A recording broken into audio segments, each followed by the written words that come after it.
You clicked this video because you have 5,000 shillings, not 50,000, not a lump sum, just 5,000, and you're tired of being told to wait until you have more. By the end of this video, you will know exactly what to do with 5,000 Kenya shillings, where to put it, why it works in Kenya, and how it compounds if you stay consistent. No hype, no shortcuts, no guessing. Let's be clear from the first 5 seconds. This is not about getting rich. This is about stopping financial drift. I've seen too many smart Kenyans working hard, earning something, but building nothing. By the end of this video, you should feel calmer, more deliberate, and very clear about your next move. This is KeCrunch, practical wealth wisdom for ambitious Kenyans, and today we're doing this properly.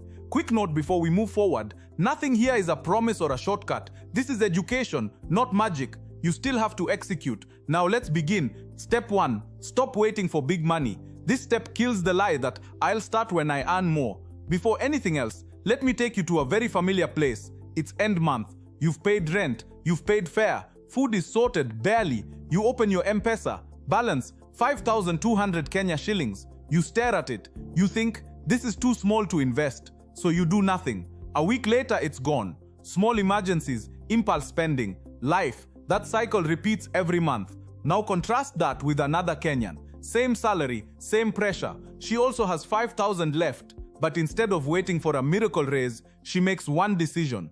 This 5,000 must move me forward. That decision is the shift. Here's the truth most people avoid. Wealth is not built by amounts. It's built by behavior. If you don't respect 5,000 Kenya shillings, you won't respect 50,000 Kenya shillings. If you can't deploy small capital deliberately, large capital will leak faster.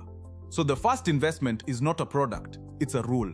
Every month, 5,000 Kenya shillings leaves your account on purpose. Now, where does it go? Investment 1. Money market fund. This turns saving into a system instead of a struggle. Picture this. A young man in Nairobi, late 20s, corporate job. Salary hits, money sits in the bank. End of the year, he checks his statement. Same money, no growth. In fact, inflation quietly ate it. Now compare that to someone who took the same 5,000 and put it in a money market fund. Not stocks, not crypto, not drama. A money market fund. Low risk, capital protected, interest earned daily. In Kenya, most MMFs allow opening with 1,000 to 5,000 Kenya shillings. Monthly top-ups can be as low as 1,000 Kenya shillings. What changes? First, discipline. The money is out of sight. Second, growth. Returns hover around 10 to 14% annually depending on rates. Third, liquidity. You can withdraw when needed. This is not exciting. That's why it works. So what? This becomes your emergency fund, your buffer, your I don't panic money. It also becomes the staging ground for bigger investments later. Here's the loop to hold in your mind. If this is the safest investment, what do you do once safety is handled? This step moves you from saving to earning. Let me take you to another scene. A Kenyan professional, early 30s, dreams of real estate. He's saving for land. Year after year, prices keep running. He tells himself, one day I'll buy. That day keeps moving. Now another Kenyan, same age, same money. Instead of waiting for millions, she buys ownership in small pieces. That's where the second investment comes in. This gives you access to bonds without 50,000 Kenya shillings. Normally, Kenyan treasury bonds require 50,000 Kenya shillings minimum. That locks out most people. A fixed income fund removes that barrier. Your 5,000 joins money from thousands of other investors. A professional fund manager invests in government and corporate bonds. Returns are steady. Risk is low to medium. Some funds allow entry from 2,500 Kenya shillings. So what? You earn bond-like returns without bond-sized capital. You stop waiting for a big enough amount. Your money works while you work. Now pause. If safety is handled through MMFs and steady income is handled through fixed income funds, what about growth? Investment 3. Real estate investment trusts. This lets you earn rent without owning buildings. Think of how Kenyans talk about land. It's emotional. It's cultural. It's also often unproductive. People buy land and do nothing for years. No income, just hope. Now contrast that with REITs. A REIT pools money to invest in income-generating real estate, student housing, malls, offices. Rent is collected, expenses are paid, profits are shared as dividends. In Kenya, REIT units can be bought with a few thousand shillings, depending on the structure. By law, REITs must distribute at least 80% of profits to investors. So what? You earn rental income without construction risk, without managing tenants, without waiting decades. You've now covered safety, income, and assets, but we're not done, because there's one investment most Kenyans avoid and regret later. Step 3. Pay your future self first. This step prevents future desperation.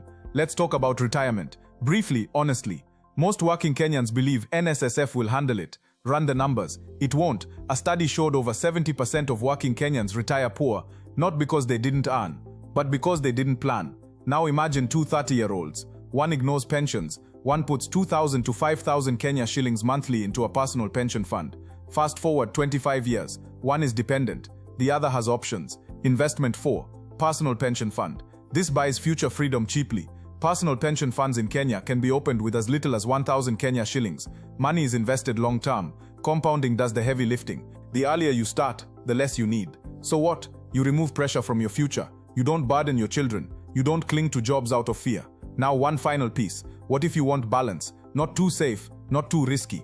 Investment 5. Balanced fund. One sentence promise. This gives you diversified growth without complexity. A balanced fund invests across bonds. Professionals rebalance for you.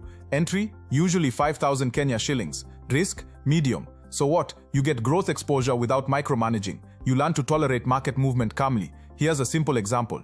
5,000 Kenya shillings monthly. That's 60,000 Kenya shillings a year. Split wisely across these investments. In 5 years, that's 300,000 Kenya shillings contributed. With compounding, significantly more. Most people spend that without remembering where it went. You're not poor, you're unstructured. You don't need motivation, you need systems. 5,000 shillings is not small, it's a vote for the future you want. Calm, intentional, strategic. This is what we build here at KeCrunch. Not noise, not fantasies, just Kenyans learning, building, and rising together. If this helped you think differently, sit with it. Apply one move this month, then come back. We're not chasing money here, we're designing freedom, one deliberate decision